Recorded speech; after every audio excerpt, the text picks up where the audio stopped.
My guest today is Dave Risley. I'm so excited to have him here. And for those of you that don't know, been under a rock or just landed on the planet, I am interviewing the best of the best in specific areas of magical performing. And we're talking really more about success and about marketing and how to get shows on your calendar.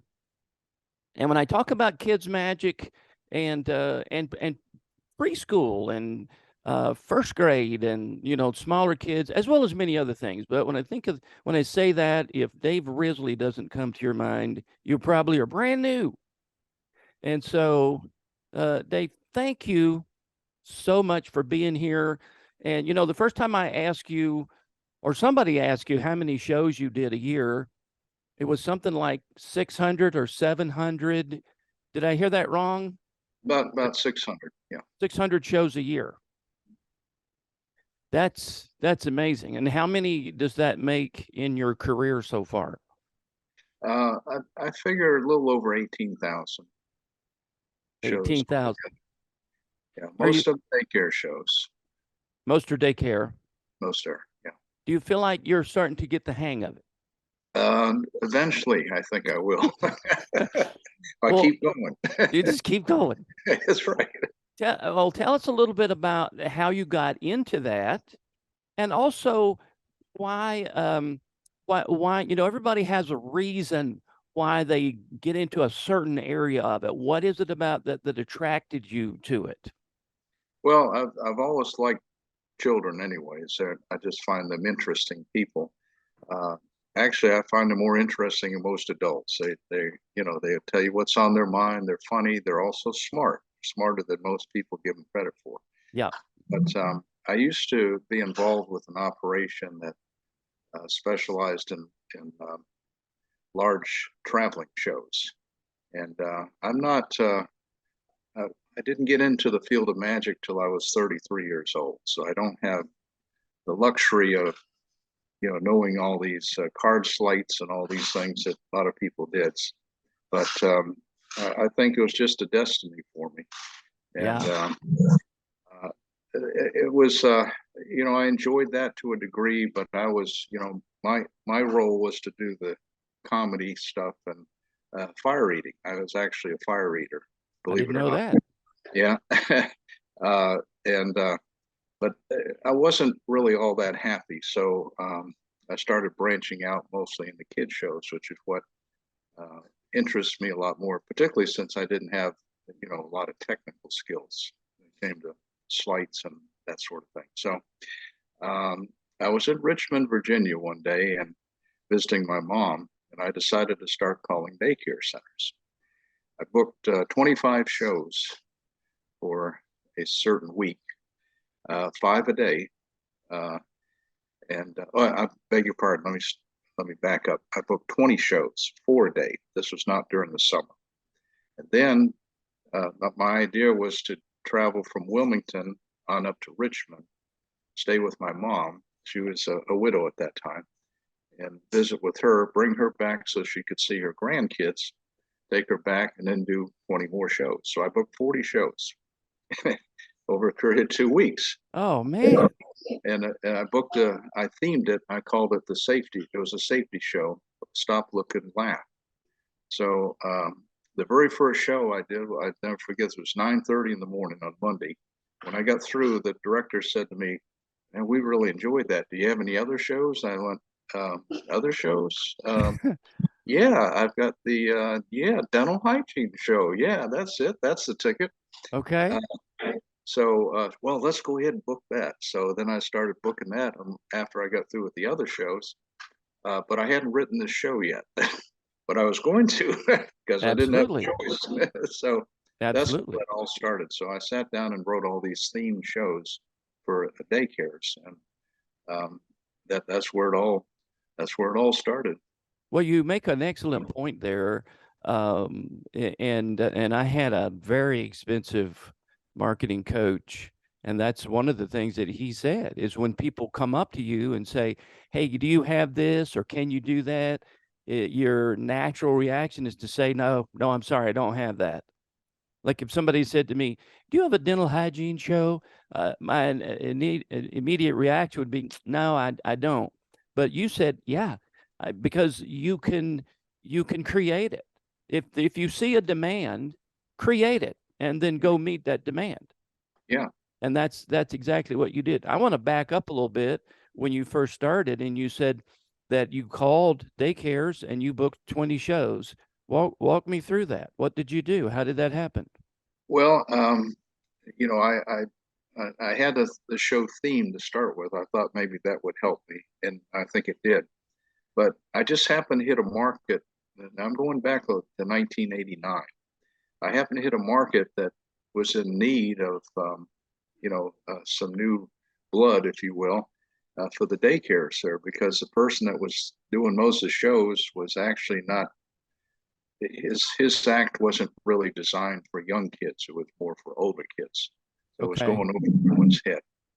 So I immediately found success. I just used my sales background and found it was a little easier than I thought. In fact, it was too easy. Now I look back on it, I don't understand it, but it happens. So that's good. Well, what But was it? What were you doing? um, well, I, I always use crazy sales techniques. The first thing I think you have to analyze who you're selling to. So who are they? What do they want? Why do they want it? Yada yada yada. But the people who run daycares, at least back then, were mostly like your neighbor. They're mostly women, and the job doesn't pay well. Not as much as it should. The So magic show job doesn't pay well, or the daycare director both, doesn't? both. Both. Okay.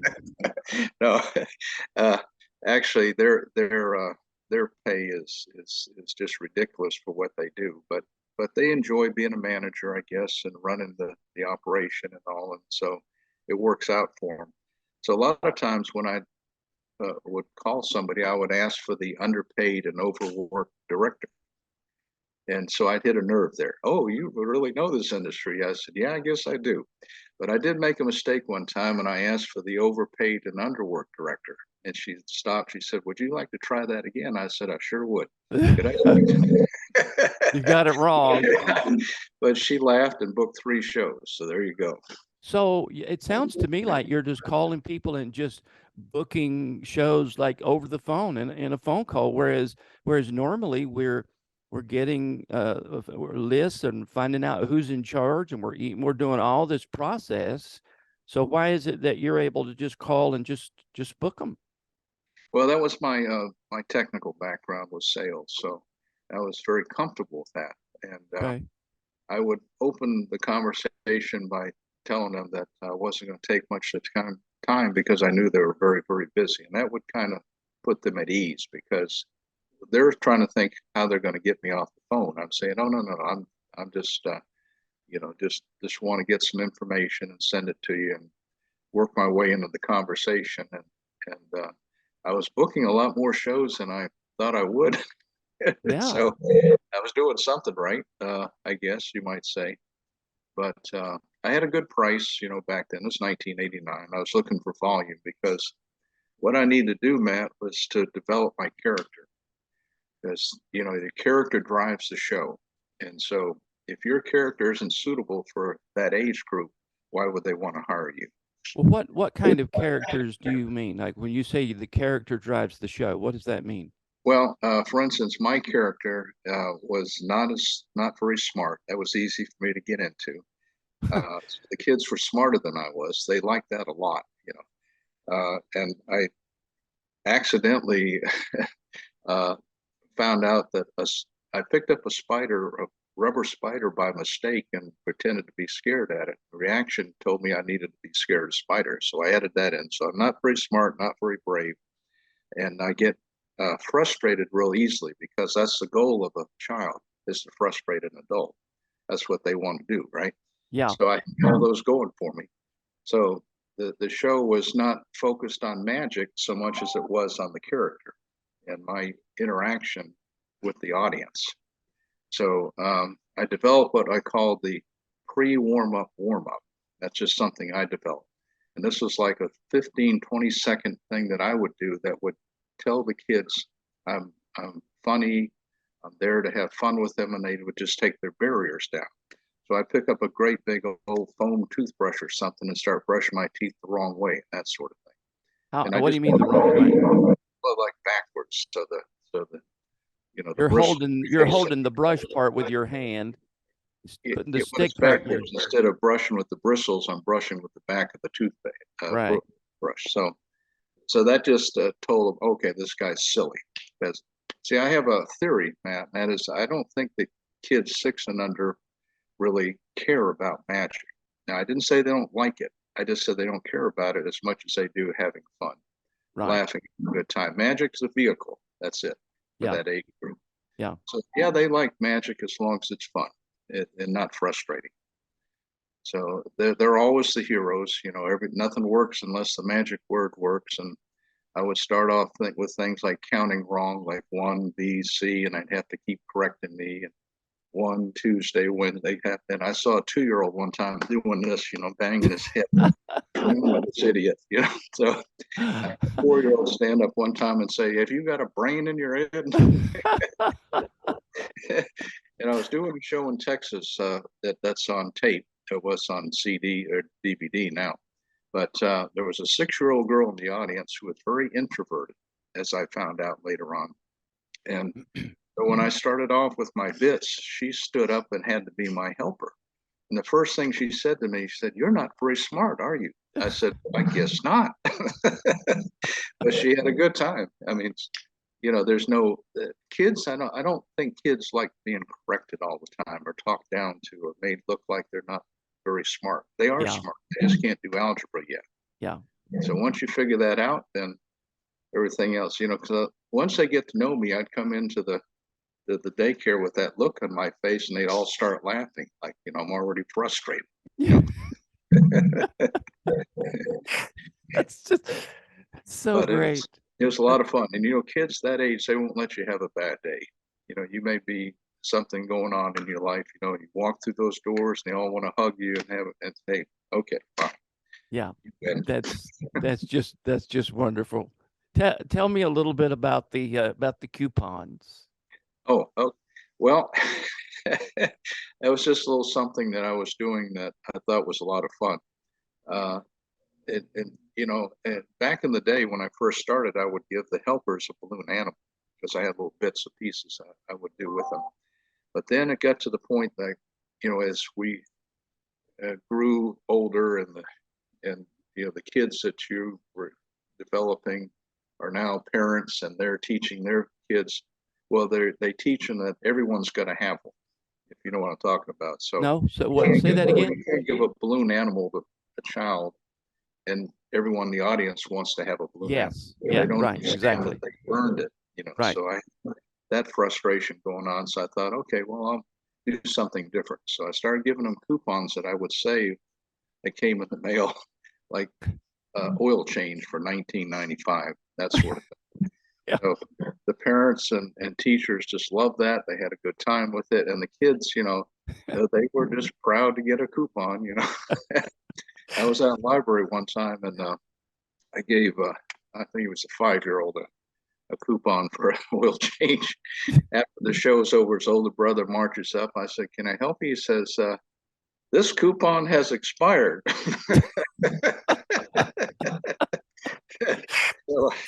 So we all had a good laugh, but I've had fun with that. But didn't you give one kid a coupon for a treatment for varicose veins? Yes, I do that for the 4 and 5-year-old girls, which is absurd because of course they don't have that. I would never give a coupon to somebody that might embarrass them or something like that. Yeah, So sure, of course, yeah. It's always going to be something off the wall. Yeah. That's the thing. Yeah. But, So you call and who is the person that you contact at each one of these daycares? Well, first of all, the ages are what to what, and then who do you contact? well, the ages, generally speaking, it depends on the center. Some of them are 2 and up, like 2 to 12, say, because they have after school kids. Okay. Some will take infants all the way up to 12. Mm-hmm. Some will just take preschoolers, two to five, that age group. But uh, the one thing that I think you want to avoid is trying to sell yourself to the assistant director, because then the assistant director is going to try to sell you to the director, and they're not going to do as good a job. And besides, it wasn't the director's idea, so they poo-poo the Yeah, exactly. idea. Yeah. So you want to get the director on the phone. Yeah, exactly And right. Yeah. I Well, I'm a, find, yeah. I was going to say, I find the overworked and underpaid director just really lights them up. They just love that. And So it is the that's director. You would call them the director. Are they sometimes called by another name, like a manager or whatever? Is it well, always a also a director? director. Yeah, a director and assistant director. That's Okay. basically out Okay. And let me just throw some in real quickly based on what I mean on what you just said about selling the assistant director. This is the problem that we all have in booking corporate shows and booking churches and booking associations, is that you rarely get to speak to the decision maker. And there. in fact, a lot of times there is no decision maker. There's a committee of people. Right, right. And so what I've discovered is that I have to equip that person that's going to take this to the committee. And the way I do that is that I have a 3.5 minute video, I have reviews, I have a bio, I have a headshot, I have all of Mhm. these things all together in one email, and I educate them on how to handle that. This is everything you need when you go to that meeting. If you will Mhm. just bring your laptop or your iPad and just click that button, it'll play a minute. And you can do the same thing, I'm sure, with preschool. But it seems to me like the director is actually there on site, that maybe you could get them on the phone easier than you could maybe the president of a company. Yes, that is true.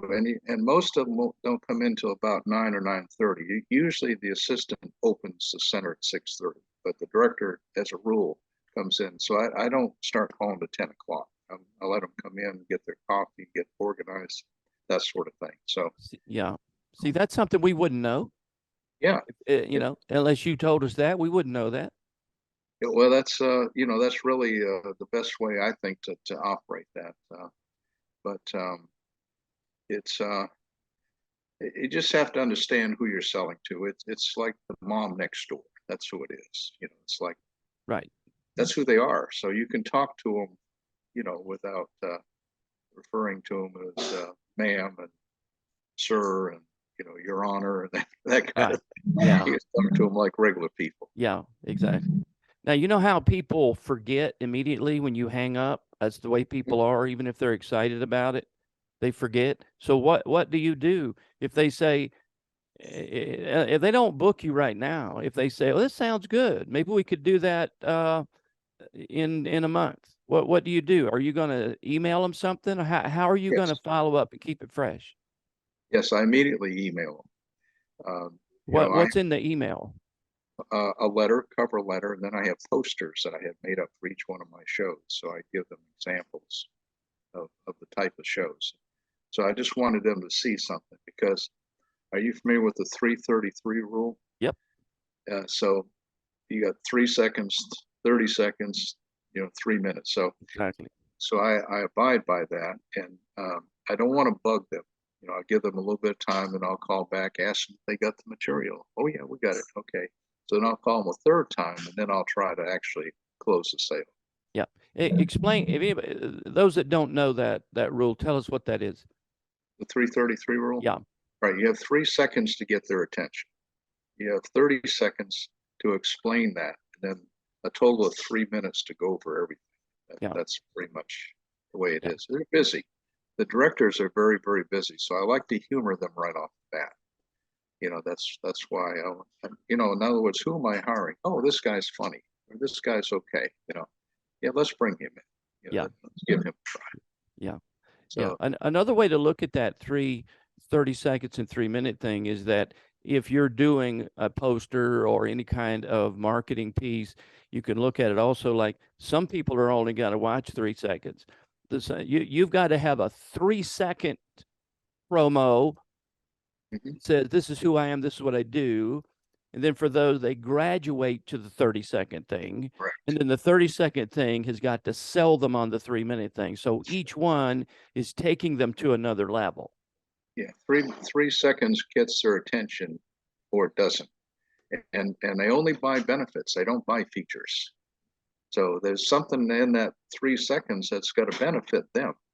Otherwise, I get amused at these magicians that have on their card member IBM. Most people say, "Oh, you work for International Business Machine." Okay, they don't know I what the don't IBM. How does that benefit them? But I it don't know doesn't. why we'd need that. Yeah. Yeah. So I would put something funny instead of that. That would be more effective than member IBM. If you're talking to a director or a committee chair or something like that on the phone about booking you, and if you're engaging and if you make them laugh, you're not salesy, but you've got them laughing when they hang up. That's just like the best thing you can do. Not coming off as a clown or trying to be too funny too fast, but you're No, warm and they love talking to you and you make them laugh. They hang up. Man, they're sold. I'm not saying the show's sold, but they're sold mhm. on you and who you are, and you're an entertainer. I hired a guy one time to help me, and he had been in aluminum sales.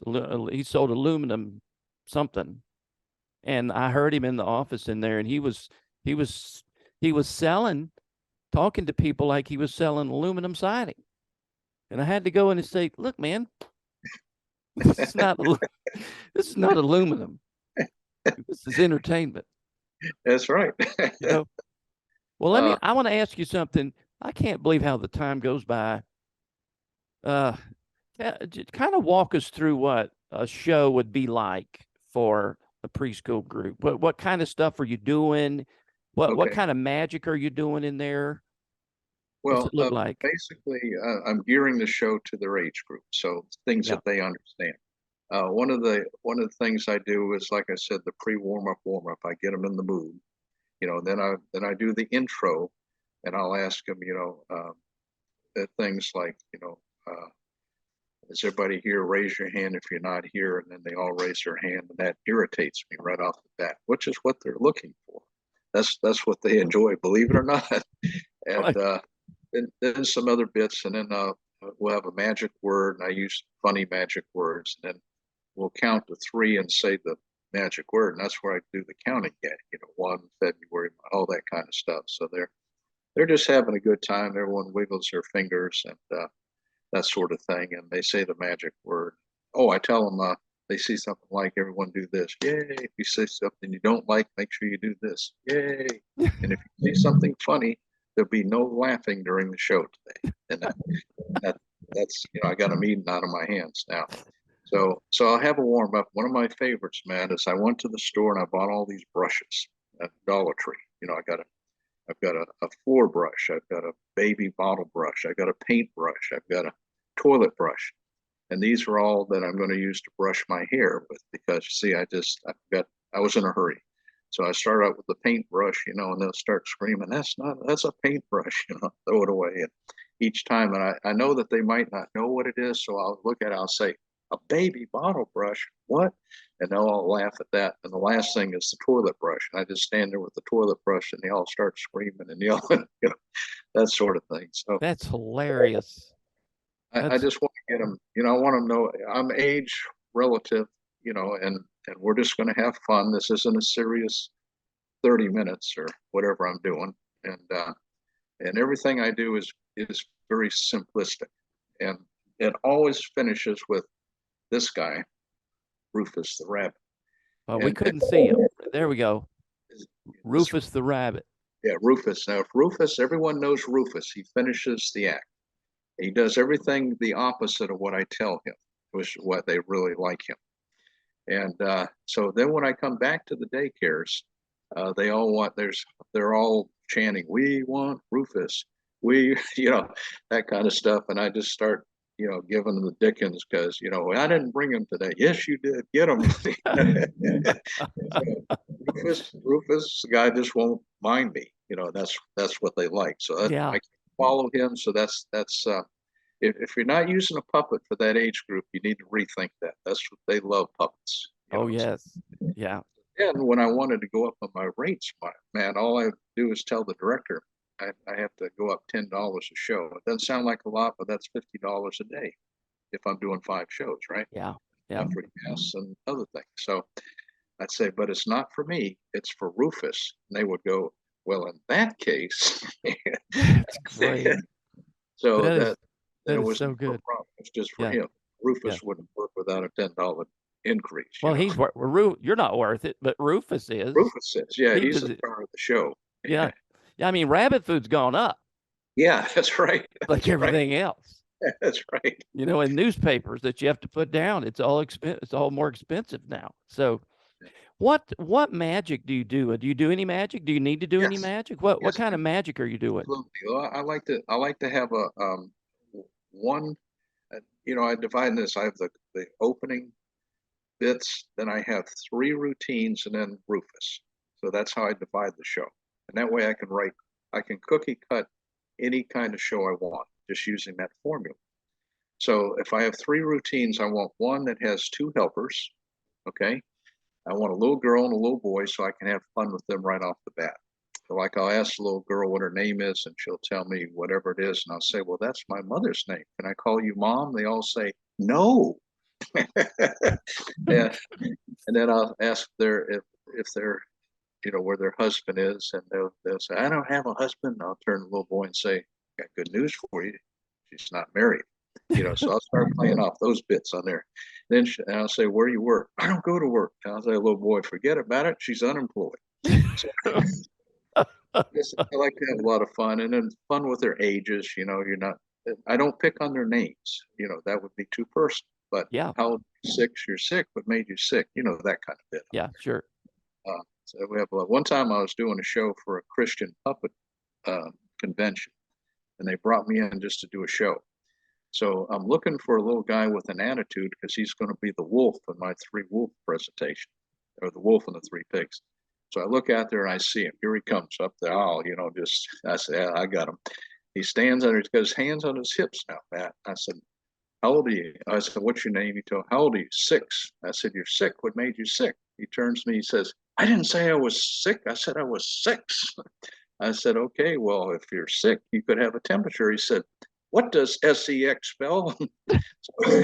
So 5 minutes later, the audience was laughing so hard they couldn't stand it. So I like to mess with them a little bit, but they're very simple things like the frame, picture in a frame, and things that they can understand that aren't difficult. Then I'll have 2 routines with no helpers, just me and the audience. Something like the vanishing necklace, or you're familiar with that. I think you used to do a routine, something to do with in Miami where you had the Yeah. Mm-hmm. Yeah. So I use that sometimes in the daycare, that sort of stuff on there, something real simple. So as long as it's simple magic, you're not doing any cards or any like Oh no. coins, or they it's just understand. visual silk magic. A little bit, yeah. I like Mismade Flag. I like having fun with that, Okay. and things like that, things that they can actually positively understand. I asked him one time. I said, who sewed the first American flag? And someone said Diana Ross. So yeah, that was close. That was close. He missed it by a couple of years. Just a little bit. Hey, tell us a story about, you asked the girl something about if she was married. Yes, I always ask them. Now I don't say married because they understand. I said a spouse. Where's your spouse? There's something that throws them off, and they usually think of father. They say, and they'll say, well, he's at home or he's at work or something like that. So that way I can have a little bit of fun. Yeah. But they know I'm just up there to do silly things with them and have a good time. Right. They don't care how much magic. I don't have to bring any magic. I can just bring Rufus and some silly brushes, and we'll have a good time. Yeah. How long do your shows last? 30 about 30 to 35 minutes. Okay. And that's long enough, really. Sure. That's enough material because Yeah. you don't want to put everything in one show. And by designing different shows, then you're using different props. That way you don't have to sit down and say, well, did I use this last show? Blah, blah, blah. No, it's a different show. You have different props. But Rufus will be there at the end. You know, Uh, yeah. that's Oh, a of standard. course. Yeah. Yeah. And then how many kids usually do you have in the show? And then how is it arranged? Like, do you have all the kids on the floor? I like them on the floor, not on the chairs. They react better. Right. And generally speaking, and I don't want 2-year-olds in the front. Yeah, they will bring 2-year-olds even though the show's really not designed for them. But that's okay because they become a little frightened. So I'll ask them to put the twos in the middle of the group there or in the back in chairs, which they will, and I'll put the threes in the front. They're pretty good at that. Then they'll put them in rows according to their age, their height, that sort of thing. But 50, 60 is a good audience. 50 But or 60 kids. That's, sometimes I get larger groups, but I have a sound system, so it's yeah. okay. Do you find that it's important? Like when I do kid shows, I find it's super important that I have a front row, a line, a tape line, or little cones or something. I don't need it. You don't need That, it? no, they don't violate that. And my theory is they don't want to ruin the show. They don't want the show to stop. They're just having too much fun. That's my theory. Oh, that's great. Put tape down, never had to. They don't cross that line. Okay. It's just I don't know. I think they sense that you're in control. That's the whole idea. Yeah. If they sense you're not in control, oh, you got problems. Yeah. That's when Yeah. they're over the line. But Yeah, they exactly. Yeah. know they're smarter than I am. I'm still in control, and they sense that. And it's just from doing so many shows, Matt. And I'm confident on stage, and they feel it. Yeah. So Yeah. I don't have to do that. One thing that I see about you that I think is obvious in a way, but it might be subconscious, is that you love what you're doing. You love entertaining this age group. You love it. Yeah, I And do. whether you're doing corporate entertainment, I love the corporate group. I love the stage after dinner. I just love that. Yeah. So I think a lot of people are going to watch this and they've never thought about doing the pre-K and they just never thought that this is what they'd want to do. And I think people are going to watch this and go, wow, I never thought how much fun this could be. But I you hope so. love what you're doing, and whatever venue you get into, I talked to Jamie Salinas. We interviewed him. He did close-up magic in restaurants for 12 years. You gotta love it. You gotta love what you're doing. And if you love it, it just comes out your pores. Yes. That Yes. is the secret to Yes. being successful in whatever you're doing. I've talked to you at conventions before, and you were telling me about new things you were doing with the kids. It's not an act. It's No, real. It's real. it's, You thinking yeah. about it, laughing about it all the time, You've got to love it. If you Just love having a it, good time. what's that? Just having a good time. You're just having a good time. If Yeah. you love it, it's going to come across in such passion that the people that you're talking to will sense that, Mhm. and they'll want you to be there. So Well, in, yeah. in a sentence, I never worked a day in my life doing this. I didn't go to work. I went to play, and I actually couldn't wait to get to my first show. So Yeah, that's that's it. that's great. Hey, what could magicians or entertainers, magicians expect in terms of price if they're going to book preschools? What's the range?